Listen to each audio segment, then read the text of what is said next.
ഇത് മനുഷ്യത്വം മരവിച്ച ഒരു ക്രൂരതയുടെ വാർത്ത. കൊല്ലം പത്തനാപുരത്താണ് സംഭവം. KSRTC ബസ്സിൽ വെച്ച് ദേഹാസ്വാസ്ഥ്യമുണ്ടായ യാത്രക്കാരനെ ആശുപത്രിയിൽ എത്തിക്കാൻ തുനിയാതെ വഴിയിലിറക്കി വിട്ടു.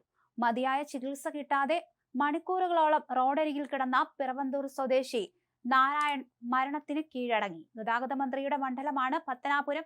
ഇവിടെയാണ് ഈ സംഭവം ഉണ്ടായത്. സഹജീവിക്ക് ആപത്തുണ്ടായപ്പോൾ തിരിഞ്ഞു നോക്കാതെ പോയ KSRTC ജീവനക്കാരുടെയും കണ്ടുനിന്നവരുടെയും നിലപാടിൽ പ്രതിഷേധം പുകയുകയാണ്. 4 ദിവസമായി ശ്വാസമുട്ടൽ അനുഭവിച്ചിരുന്ന നാരായണൻ പുനലൂരിലെ സ്വകാര്യ ആശുപത്രിയിൽ ചികിത്സ കഴിഞ്ഞ് മടങ്ങുമ്പോഴായിരുന്നു സംഭവം. ഉച്ചയ്ക്ക് 1:30 പുനലൂരിൽ നിന്ന് അച്ചൻകോവിലേക്ക് പുറപ്പെട്ട ബസ്സിൽ വെച്ചാണ് അദ്ദേഹത്തിന് അസ്വസ്ഥതയുണ്ടായത്. മഹാദേവർ മണ്ണിൽ വെച്ച് ആദ്യം ശ്വാസമുട്ടൽ അനുഭവപ്പെട്ടപ്പോൾ ഡ്രൈവർ ഗുളിക നൽകിയെങ്കിലും ബസ് വനമേഖലയിലേക്ക് പ്രവേശിച്ചതോടെ നില വഷളായി. ശരീരം തളർന്നു വീഴാറായ അവസ്ഥയിൽ കോട്ടയ്ക്കയം അമ്പലത്തിന് സമീപം ബസ്സിൽ നിന്ന് ഇറക്കുകയായിരുന്നു.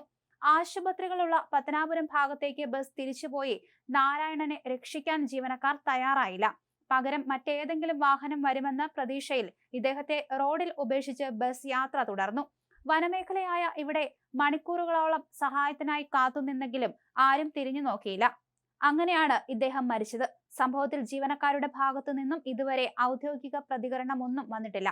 ഇതിനിടെ കടന്നുപോയ വനം വകുപ്പിന്റെ ഒരു വാഹനം സ്ഥലമില്ലെന്ന കാരണം പറഞ്ഞ് ഇദ്ദേഹത്തെ കൊണ്ടുപോകാതിരുന്നതായും ആക്ഷേപമുണ്ട്.